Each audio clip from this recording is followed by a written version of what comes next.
Welcome to the RPS Distinctions Talks Live.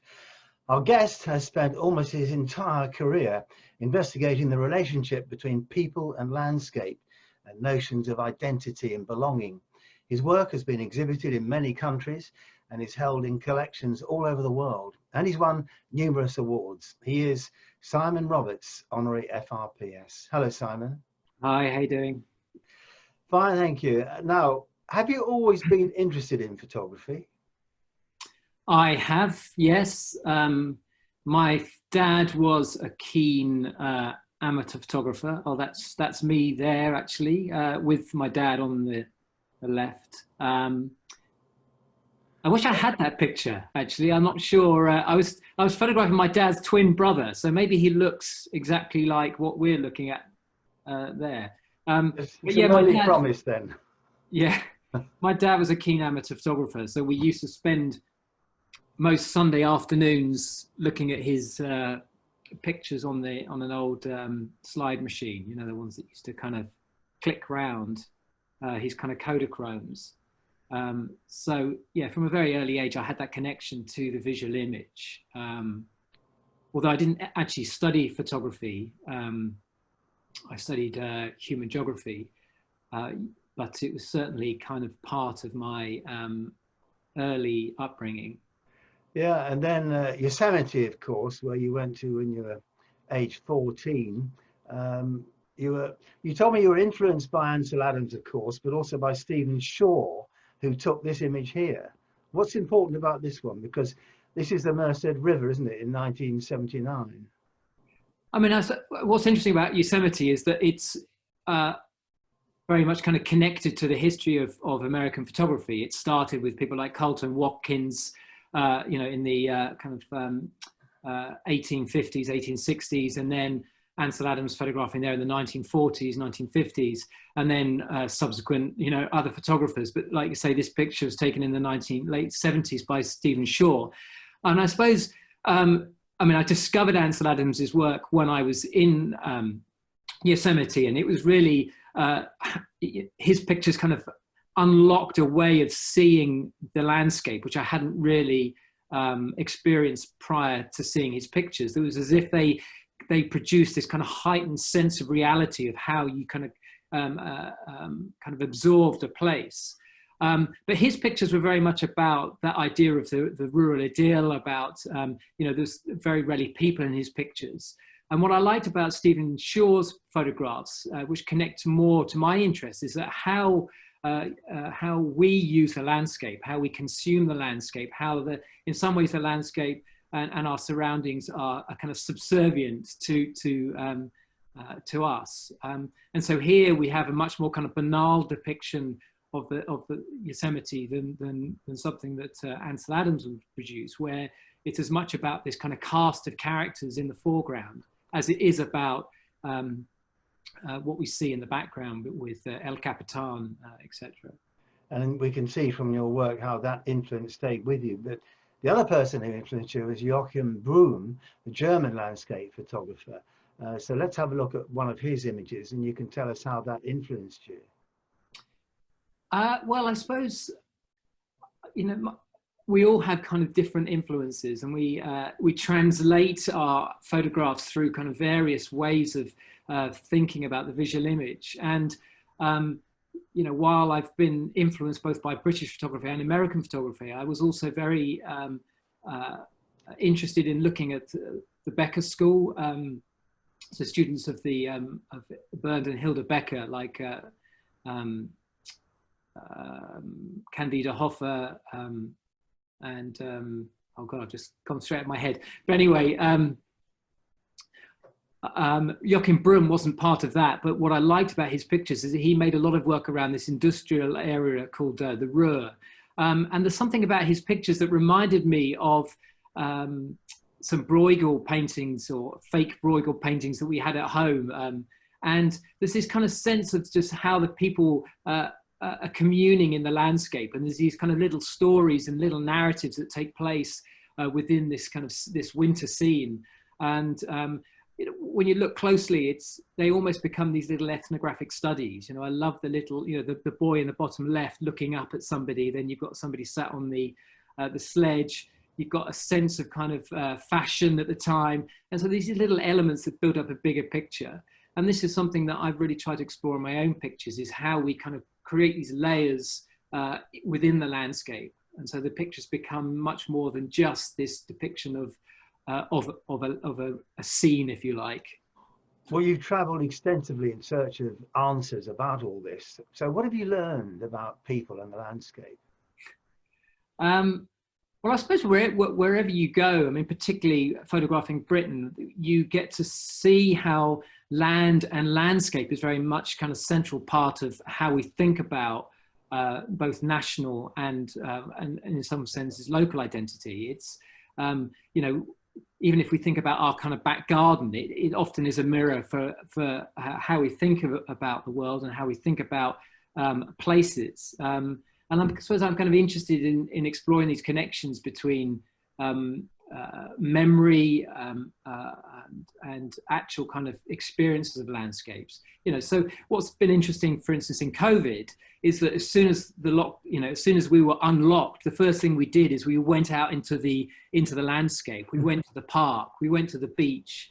You know, we all piled down to Dorset. So there's this kind of sense that there's particular landscapes that mean something to us and that we're drawn to, and that's, you know, that kind of is the same wherever you go. I mean, I spent a lot of time in Russia, and there was this kind of real sense of what the Russian landscape meant and how particular places were very much part of a longer history, both in literature and in art, and more latterly in cinema and photography.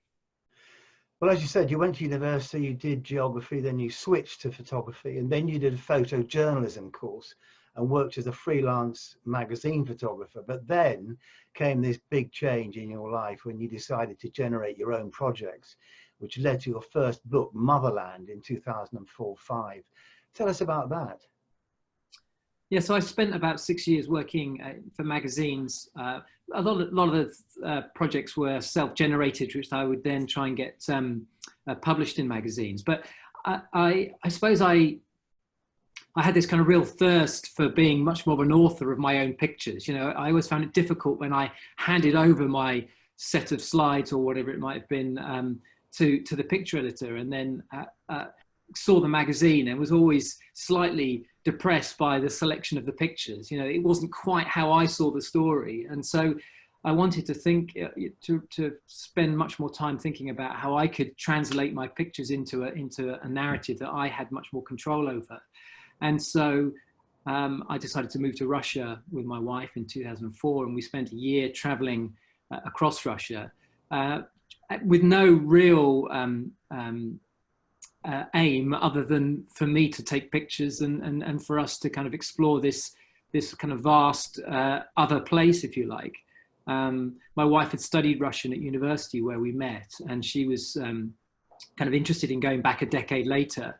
I was interested in going to Russia partly because a lot of the photographs that I'd seen coming out of the former Soviet Union were always depicting Russia as this place of decay and collapse and deterioration, and it really kind of, I wanted to explore something different about this place and use color and try and understand more about where this place was going. You know, but there must have been even then a lot of poverty, a lot of depravity, you know.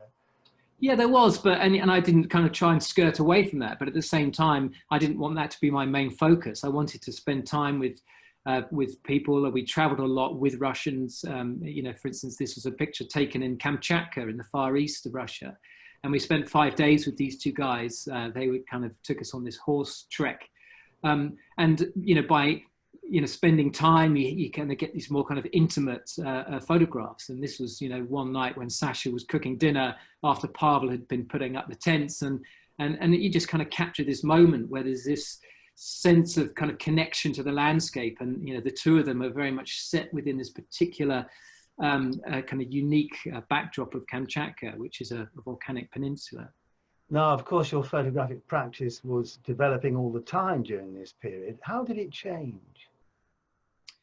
Well, I suppose I had time, and that was not, you know, that is something that few of us have when we're working on assignments or when we're having to make a living out of photography. I worked for about a year before I took this trip to kind of save up money so that I didn't have any outside influences in terms of somebody commissioning to make this work. So really I could just take pictures. So every morning I could go out and just kind of see what I wanted to photograph. There was no restrictions on where I wanted to go. And so really it was an exploration, not just of a place, but in terms of my own photography, in terms of trying to hone my own skills, in terms of, you know, how I captured both people and places. So actually the opposite of being a photojournalist, where you're always under pressure with deadlines. Yeah, I was, you know, deliberately trying to move away from that. And yeah, basically photographed for a year and then spent the year after that putting together the project. Now, someone else who influenced you was August Sander, the German portrait and documentary photographer. What did you like about his work? Well, I suppose what was interesting about Sander was that he'd made this extremely extensive study of the kind of German people, of the German race in the early 20th century. And what I liked about his approach was almost this way of kind of cataloguing, in terms of that he used a very similar approach, you know, these quite deadpan portraits of people from across different, across German society. And so I was kind of interested in the fact that I'd be meeting a lot of different people, and I wanted to photograph as many different Russians as possible. I didn't want to kind of use this categorization that he used, but I did want to take a very similar approach in terms of thinking about how all of these pictures could work together. I mean, one of the things about going off to photograph for a year is I didn't want to come back with an eclectic mix of photographs that didn't have some a kind of thread that led through them. And so I needed to think quite clearly before I went about practical solutions about how I make the pictures, you know, what was going to be the aesthetic decisions I was going to make that made this a coherent series of photographs. And we can see a little bit of Sander in one of your images from Motherland, can't we? Yeah. So this is port officials in Vladivostok. And for me, it's, you know, it's always about the details in the picture. I mean, I had a fleeting experience photographing these three guys. I saw them at dawn. This is taken about half 5, 6 o'clock in the midsummer. I asked them if I could take a picture. They stood for a few seconds. I got 2 frames and then they walked off. In other cases, I had a lot more interaction. But here, what I like about it is just the way that they've taken their pose, this sense of pride and this sense of the way they present themselves to me and therefore to you, and particularly the guy on the right as we look at the picture. You know, his jacket's a little bit too big, his hat doesn't quite fit. There's this kind of sense of pride and in the way that he looks towards us. Were Russian people generally willing to cooperate? Yeah, I mean, I'd say about 70% of people I asked to photograph agreed. Which I was surprised at. I thought it would be harder than that. Partly, I mean, part of the issue was that often people overposed. You know, there's a particular way that particularly Russian women like to, that, you know, they know how, you know, which side they look good. And so there was a particular way. And so I had to kind of try and rein that in a bit. I mean, if you look at a lot of the pictures I've got, I don't try and have too much expression in terms of, you know, happy smiley faces. I want them to be a little bit more kind of serious, but at the same time, enable them to give something to us. Well, that was midsummer, as you say, but sometimes you went to some very cold areas and you must have half frozen to death. I mean, what's going on here? So this is 3 taxis. 2 of them are about to cross the Lena River in Yakutia, which is in northern Siberia. And this is actually a frozen river. So the 2 on the right are about to cross this frozen ice. In the distance, you can see some other vehicles coming the other way. So the only way to get across between 2 towns in winter is to go over the ice, which can sometimes be slightly perilous. Here it was okay, it was about 6 meters deep. But what I like about here is that kind of subverting the sense of scale by not having any people in the picture. they almost look like those kind of Tonka toys we had as children. And then here you are with your wife, as you say, she knows all about Russia, speaks Russian, must have been very handy during your trip. Yes, yes. I think I'd probably be languishing in some jail somewhere if it hadn't been for her. I mean, as I said, it did get extremely cold. I mean, we bought all these expensive RAB jackets and winter gear, and you get to somewhere there it's -40, and it really didn't help. And so this was a particular day where were photographing on a reindeer farm, and they warmed us up with some extra layers. So did you actually enjoy your time in Russia? Oh yeah, I mean, it was extraordinary. It was, I mean, I think in 12 months, there was probably only three or four locations where we came across other tourists. It really was, felt like we were kind of forging this kind of unique path, which of course is not true, but it just, it had that kind of sense of discovery. But it was also a really interesting time to be in Russia. I mean, this was quite early years of Putin. There was a kind of sense of optimism coming out of the harder years of post-Soviet Russia, where people weren't quite sure whether they still have money in a bank account tomorrow. But here it was at this time where things were just starting to settle, and yeah, and it wasn't quite as a kind of aggressive in terms of the lack of press freedom, the difficulty of movement. And so I think I hit it at a time where I could explore it quite easily. And of course, you've been back since, haven't you? I've been back a few times. I mean, not for the last 5 or 6 years, but yeah, I have. It is somewhere I do like to go back to. Well, let's move on now to Polar Nights, your next project. Even colder, I assume. Yeah, so this is these are Polar Nights, or Poliarnae Noci, as in Russian. Is a kind of meteorological period where the sun never comes above the horizon. So between mid-December and mid-January in certain areas of the kind of Arctic North, not just in Russia, but also kind of Norway and other Arctic regions, you have very little light. And when it is light, it's almost like just a continuous dusk. This is in Murmansk, which is a heavily industrial area of northern Russia. It's actually where the Pacific fleet is based, the Russian fleet, a nuclear fleet. And I was just interested how this place had been occupied. I mean, it gets down to kind of -50, -60 in winter. It's very few people are out on the streets. When people do, they're out very briefly just to get between two places. And so I was interested in how this kind of industrial area had grown up, and how one kind of survives in this kind of extreme temperatures. But also there was something about the colouring that it gave it this kind of unique blue hue, which I embraced wholeheartedly, as you can see why. Yes, almost becomes cinematic. Yeah, exactly. But this next image, of course, different color, very spooky. What is this? So this is actually on the edge of a naval base. This is actually an American warship that was torpedoed in the Second World War and is now sat languishing in the Kola Peninsula. And I had to kind of bribe a taxi driver to take me out to this place because it's on the edge of this Russian base. And I just had 20 minutes just kind of running around trying to take some pictures of this quite extraordinary backdrop.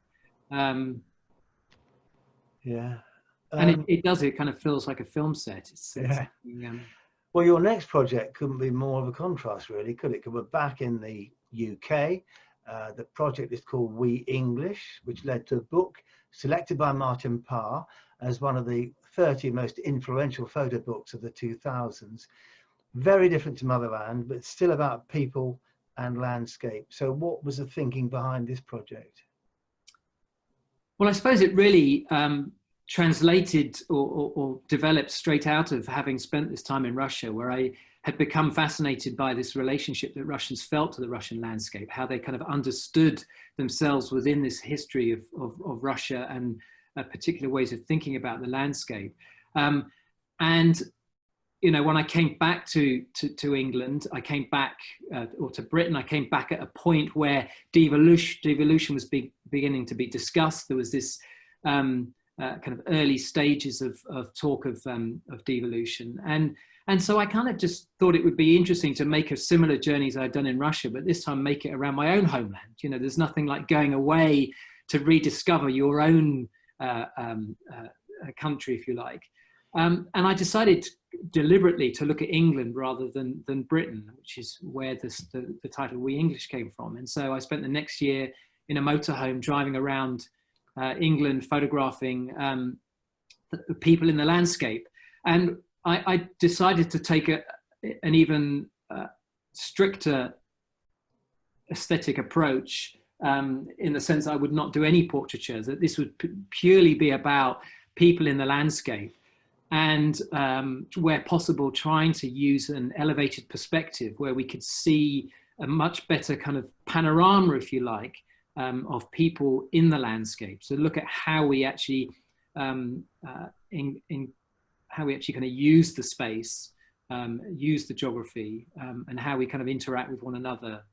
And there you are in your customary position on top of the motorhome. But let's have a look at the next one, because I'm interested in what you are trying to achieve here. Yeah, so I mean, here we're looking down over the Weald of Sussex.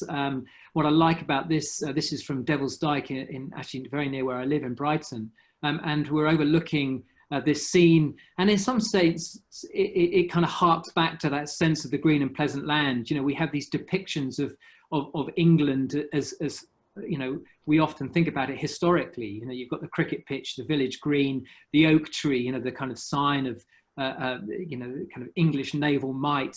But at the same time, we have this contemporary leisure activity, this kind of dance taking place within the sky as these paragliders hover above this kind of English scene.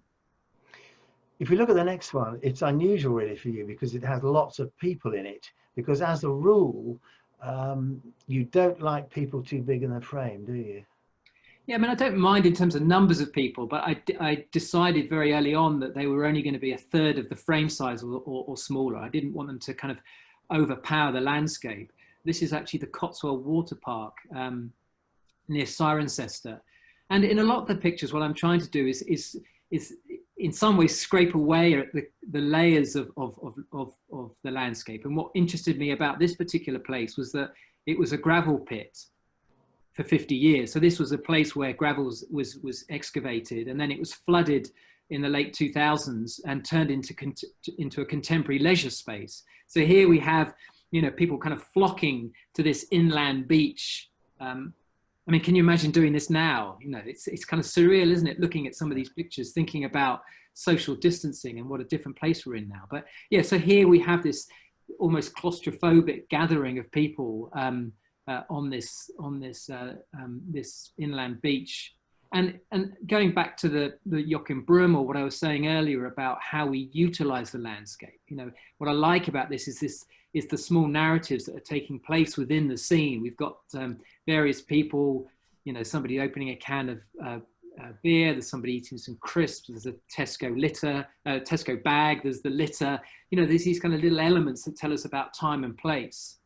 And I suppose in some ways these photographs will become more interesting with time as we kind of look back and think about how we use the space and how we, you know, what will this place look like in 20, 30, 40 years time?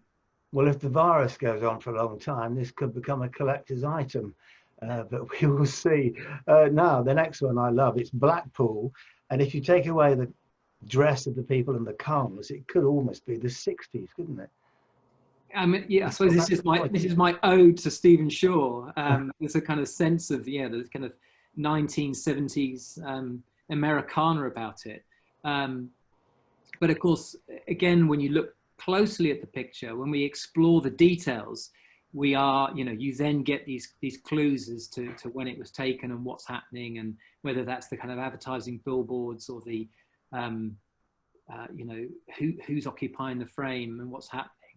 That's your aim, isn't it? You want people to look into your images, look more closely. Yeah, I mean, I suppose we're so used to now kind of spending very little time with a picture. You know, that instant liking of an image. You know, what are the various elements that make a likable picture on Instagram? And to some extent, everything has to be kind of reduced to the bare minimum. You know, it comes down to pure color aesthetics, or you know, kind of simple forms. And so what I'd like to do is trying to make images that breathe a little bit more, that give the viewer an opportunity to enter into it and to understand more than just a kind of a quick story, if you like. You know, that they reveal more to the viewer the longer they're looked at. In the same way as, you know, I think about those history paintings, or the you know, the paintings of great battles where, you know, there was, you know, we'd go and we'd look at William Powell Frith's Derby Day as a leisure activity. You know, you'd go and you'd explore these vast panoramic prints, paintings, and I kind of like that idea that giving the viewer that kind of opportunity to read the image. Well, now we're moving on to Derbyshire. Did you realise when you took this image that there was a Muslim couple walking down the path? And not at first. I mean, I was there to photograph Stanage Edge and the rock climbers, and as I was setting up the camera and putting the film in, you know, because when you put the film behind the 5.4 plane, you can't see through the lens, and so I put the film in, and then was taking out the dark slide and just moved my head to the left, and then suddenly saw this couple, and, you know, quickly took a picture. And of course, you know, I can only had time for 2 photographs by the time they passed me. But I was really interested in, I mean, I actually stopped and we spoke and I chatted to them because I was interested to know how they felt about being in the English countryside. You know, here we often read, you know, traditionally about that idea of it being a white middle-class preserve, you know, the English national parks. And yet they were from Leicester on a walking holiday, and they spoke very warmly about, you know, how at home they felt in this landscape. And so for me, this tries to kind of you know, touch upon this more kind of political aspect of you know, who has access to the landscape and how it's represented.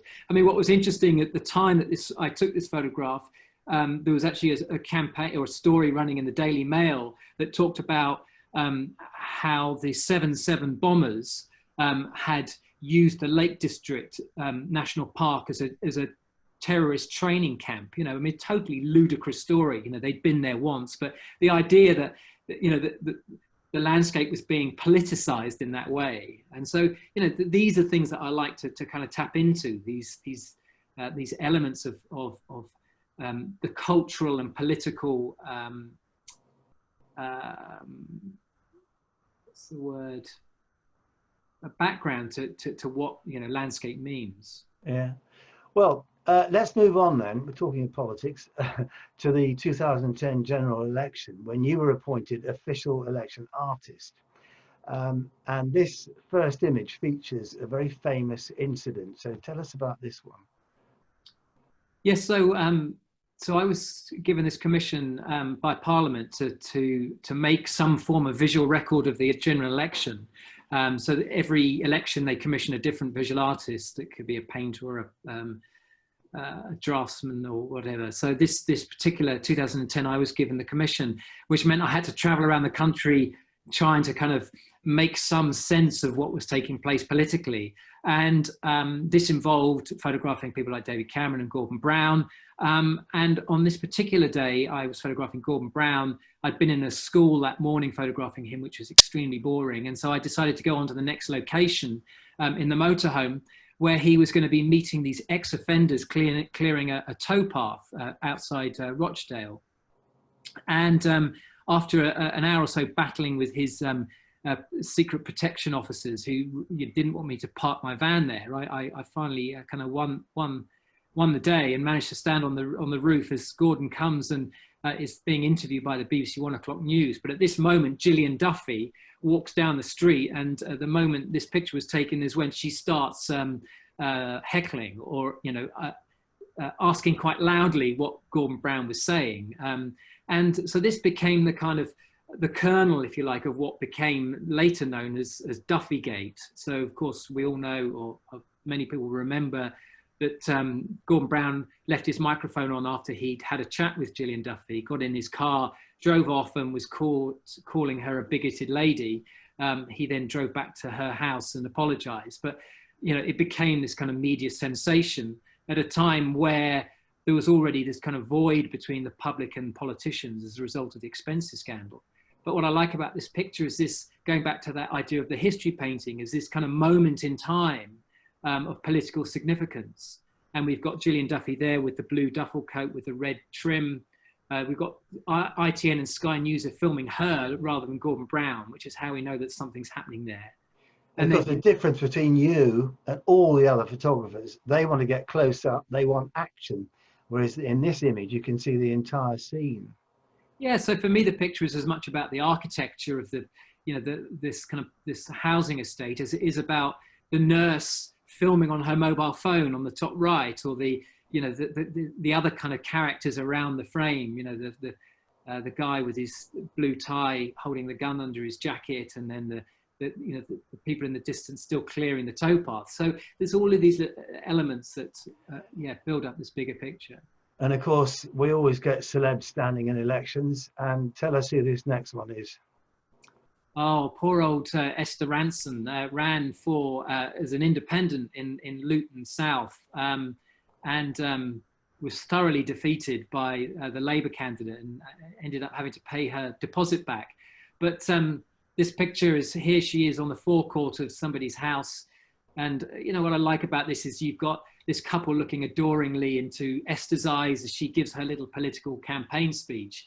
And all of her campaign team have got rosettes with Esther's face on it. And, you know, again, it's a depiction of Middle England for me. This is, you know, you've got the perfect manicured lawn, you've got the tulips, you've got the caravan taking up the whole front of the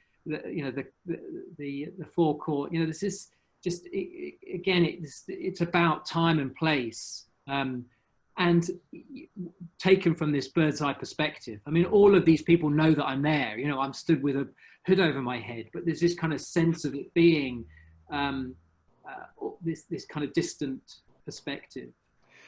And well, let's move on then to David Cameron, looking very chillaxed in Witney. Again, what are you trying to show here?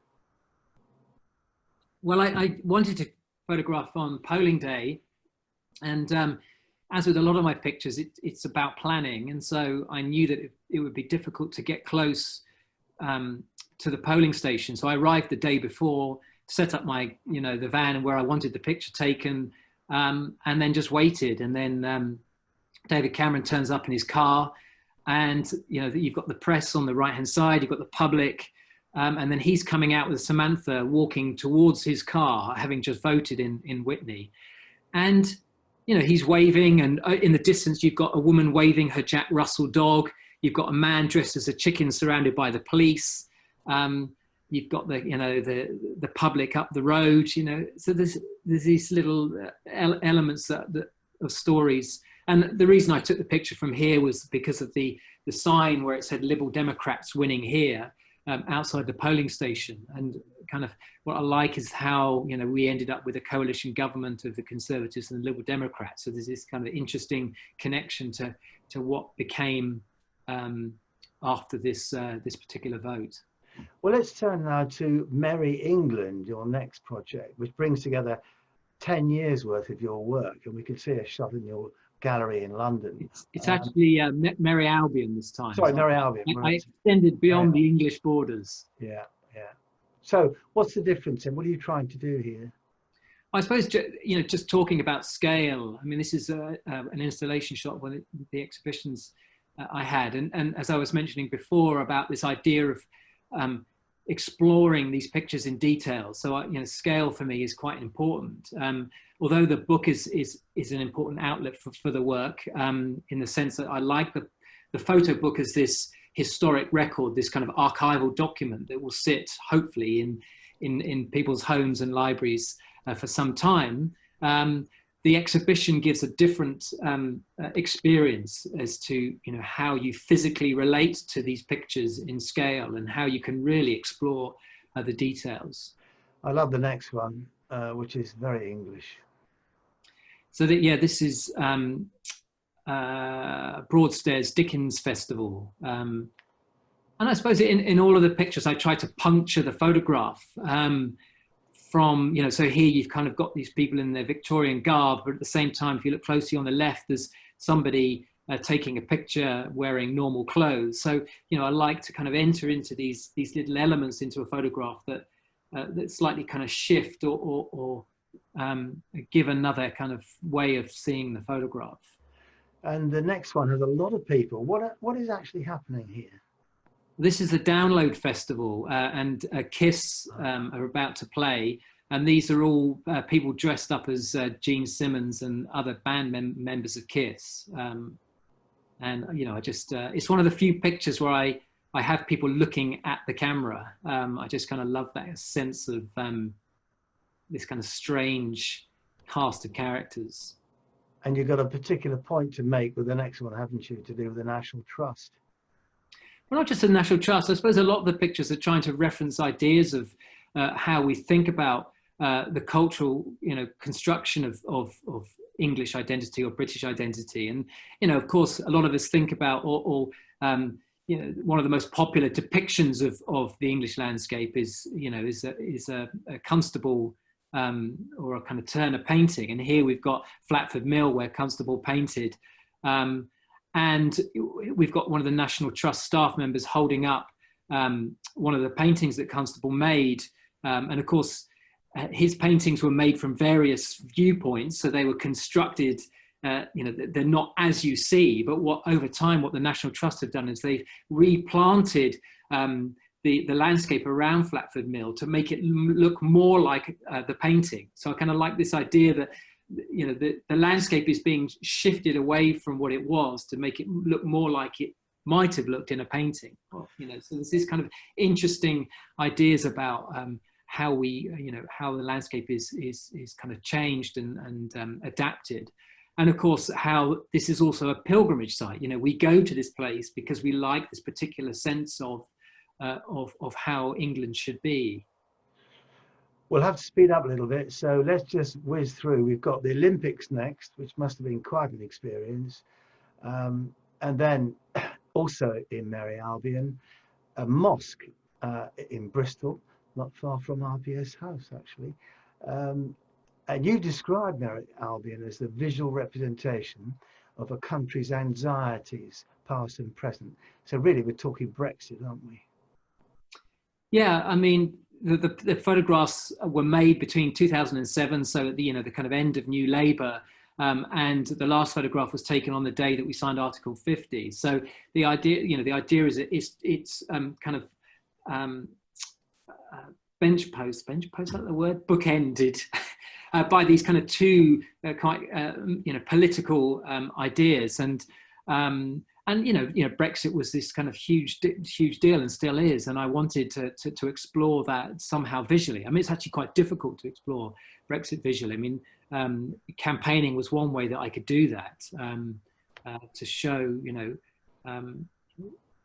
how you know, these political activities were taking place. But of course, what was all important was language. And you collected all the Brexit words and phrases used by newspapers and politicians and made them into an installation, and then hired an ITN newsreader to read them from an altar cue. So let's have a look at this mashup. Brexit means Brexit. Brexit once meant Brexit. Brexit paralysis. Brexit Pravda. Brexit red lines. Brexit resignations. Brexit spat. Sorry, I'll do that again. Yeah, God, it's a lot of Brexit, isn't it? I'm just going to take a sip, yeah.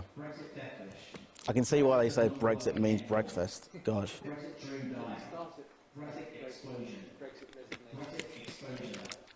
Okay. Okay, let's come out of that. As he says, you can see why everyone was flummoxed. But let's move on to your current project, which is called Weeds and Wilderness. And you're clearly worried, aren't you, about the amount of broadleaf woodland being torn down for infrastructure projects such as HS2? Yeah, so this is quite a departure for me. As you can see, there are no people in there. I promise there's nobody hiding in the woods. So after this 10 years of making a particular type of photograph, this elevated perspective, peopled landscapes, and after Brexit, I kind of almost wanted to kind of go and hide. And so I it was kind of winter. I thought I'll go and photograph. I love woods, and I kind of just thought I would try and make some pictures of some of the oldest landscapes in Britain that weren't geologic. And of course, at some stage we were, the country was covered in woodlands. And actually, in the last 40 years, we've lost more ancient woodland than we have in the last 400 years, which is extraordinary given how much wood was felled, for kind of our naval battles, etc. And so I wanted to explore this and make these quite dark pictures, quite moody, all shot in winter, in kind of low light when it's wet, and try to make these kind of pictures that were really quite atmospheric. And again, these really aren't to be viewed on a screen. They're about kind of seeing the pictures as prints, and and kind of getting lost in this particular landscape. At the same time, trying to highlight a particular element of what's being lost. And it's being lost, as you say, all around the country. Anyone in the West Country will be reminded of Wistman's Wood when they see that work. Very soon we'll be opening the chat lines for questions. So please type them into the chat bubble at the bottom of the screen whenever you're ready. Now, Simon, like everyone else, you've been restricted during lockdown. What have you been up to? So I've got 3 kids, so I became de facto teacher. My wife was still working. So like everybody, I kind of had that sense that I try to think about how I could make some work during this time to, just to explore the various themes that were taking place. And I had that sense of FOMO where, I really wanted to be out making pictures, but I physically couldn't, and I read this report, one day that talked about how suddenly there were blue skies over Beijing, that actually, because pretty much the world's air fleets had been grounded, blue skies were returning. So of course, this had an effect on reduction of CO2 emissions. And so I kind of thought, I'd quite like to make some work about this. And then because we were having this amazing weather, I thought, well, maybe I'll make some cyanotypes. I'll sit in the garden and make cameraless pictures. And so I went back through my archive, and over the years of traveling, I've taken various photographs out of plane windows, as I'm sure many of us have, and never knew what to do with them. And so I decided to turn them into digital negatives, not digital, to turn them into negatives, and then expose them and make these cyanotypes of these cloudscapes, these views that I could no longer see because we're all grounded. An amazing shade of blue, isn't it?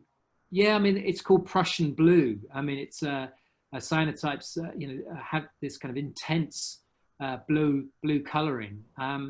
And then I started doing these multiple layers of negatives to create these otherworldly scenes. And so, yeah, the work is about this particular time, but at the same, at the same sense, I'm also thinking about the history of photography. I mean, here, these are a reference in some ways to Alfred Stieglitz's work. He made a whole series called Equivalence, photographs of clouds. So as ever, it's nothing, I'm not doing anything new, within photography, everything's been done.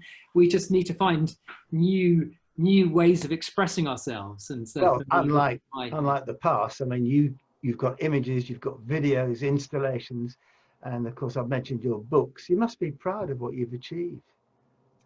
Yeah, I mean, I suppose I'm always scared that maybe my best work is behind me. That's one of the things that keeps me going, really. but I'm just inquisitive. I mean, I just feel like I want to somehow visually express ideas, and you know, it's about finding ways of doing that. You know, whether that's through photographs or video. Well, as someone once said, if you're not curious, you're dead. Did you ever imagine you would become a professional photographer? Did I ever imagine? Not early on, I didn't. No. I mean, I actually, do you know what? I sent in an application for the M&S graduate training scheme. The idea that horrifies me now, that I could have been working at M&S. Anyway, I had a friend who was a photographer, and whenever I'd come back from Sheffield, where I was studying geography, he would just regale me with these stories of places that he'd been, and I suppose that fueled this desire to try and explore, you know, life through photography, and that's something that I keep trying to do in various ways. And you keep changing what you do, so that'll keep you going. Right, if you're happy, Simon, we'll have a few questions. The first one says, the Weeds and the Wilderness project is more darker, more intimate, and perhaps retrospective than you're usually known for. Is this a one-off approach? I mean, to be honest, it was partly my reaction to Brexit. I didn't know how to make work about Brexit, and so I decided I wanted to go and hide in the woods and make these quite dark pictures, which is how I was kind of feeling. And yes, I did. I wanted to try and make them a bit more intimate. In terms of that question, I think my days of standing on the motorhome are slightly numbered, and I am interested in getting closer now to people, going back to maybe how I was photographing in Russia. So I think I can see that my work will change again in the coming years. Somebody with a pen and a pad ready says, could you please say again the photographers who have influenced you most? Joel Sternfeld, Stephen Shaw, Joachim Brum, Paul Graham, Anna Fox. I mean, I'm a big fan of Tarkovsky, Andrei Tarkovsky films as well. So he would be a big influence. What about the photographers working today? Who are your favorites? I mean, I'm still a big fan of John Davies. You know, John's still working away. Actually, John's been making photographs of clouds in Liverpool from his back garden. So maybe we'll have a show, the two of us together one day. There's Laura Panic, I really like. Laura Panic was actually one of my first assistants when she studied at Brighton as a bright young thing, and she's gone on to be quite a formidable portrait photographer. And so I really love seeing everything new that she produces. Next question is, have you ever had to stop a project because it's simply not working for you? Yes, I mean, I have various failed projects, although I never see them as failures, because I always see them as something that might translate further down the line. I mean, take the clouds, for instance. You know, I was making these photographs over time and thought that nothing would ever happen with them. And then, you know, 5-10 years later, I resurrect them and make cyanotypes. So I suppose I don't see anything as a failure. It's just when it needs to be parked for a while.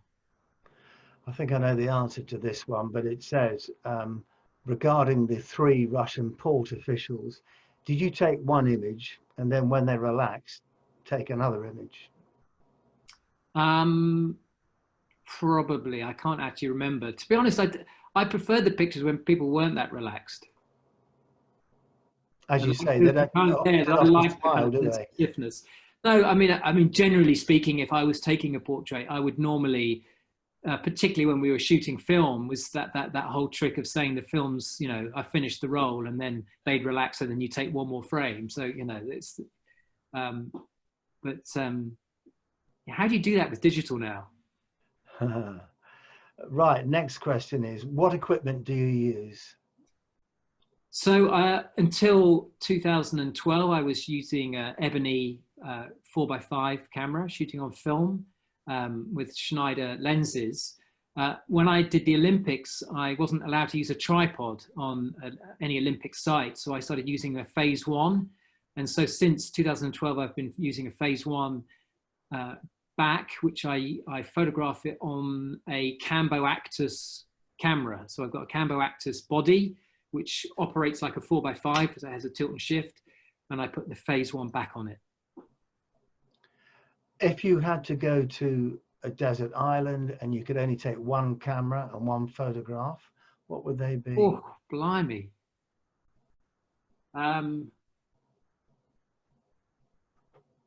Well, I suppose the photograph would be, I have in my wallet a photo booth picture that my wife took of her and of our 3 children for Father's Day, which is slightly dog-eared, but it's that would be the picture I would take with me. And camera, do you know what? I've got I have a Leica M6, which was one of the first cameras I used. And I like the idea of one day going back to shooting film. How did your equipment cope with the Russian cold? Yeah, that was tough. I mean, I actually shot with a Mamiya 7 when I was in Russia. And partly that decision was based on the fact that when it gets extremely cold, if you're shooting 35mm film, the film gets very brittle and it can snap when you wind it on. Whereas the 120, actually I was shooting 220. 220 film is paper backed. So it's much easier to wind it on and not, the film itself doesn't get as brittle. The problem is that you couldn't buy batteries for a Mamiya 7 in Russia. So, and I would get through batteries, you know, every few hours in winter. So I had a huge number shipped over. But it's a great camera, the Mamiya 7. Next one is, where do you see yourself in 10 years' time? On a desert island. With your dog-eared photograph. Where do I see? That's a good question. I'll still be taking photographs. Maybe I won't be working quite as hard. Has it been difficult? We know it's tough for all photographers. Is it actually difficult to make a living these days as a professional photographer? Yes, I mean, it's a roller coaster. I think one of the things that I've always kept in mind is never to rely on one thing. So I have a range of ways that I make a living, from print sales to lecturing to some commissions to some stock sales to various outlets. And I think it's important to not ever kind of get too reliant on one thing. You know, it's because you never quite know when that might suddenly disappear. What is your next project? Well, I'm currently editing a project on Cuba. So I've been working on a project about religion in Cuba. The last trip was just before lockdown, but that's due to be exhibited in early next year in Belgium. And otherwise, I'm looking to start a new project about borders, about post-Brexit, borders post-Brexit. Well, don't try to go to Wales for the moment, at least. Well, that's all we have time for, Simon, and thank you so much for being with us. We've actually learned a great deal about you and your working practice, and it's been a great pleasure to talk to you and hear about your fascinating career. And if you'd like to see Simon's work, he's all over the place.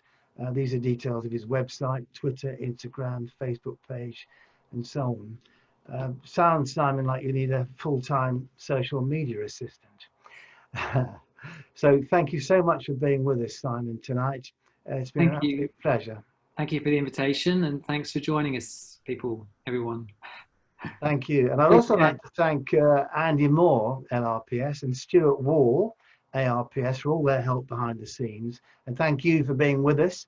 And the next talks are with Kevin Wilson on weddings, portraits, and his documentary work in Portland Prison.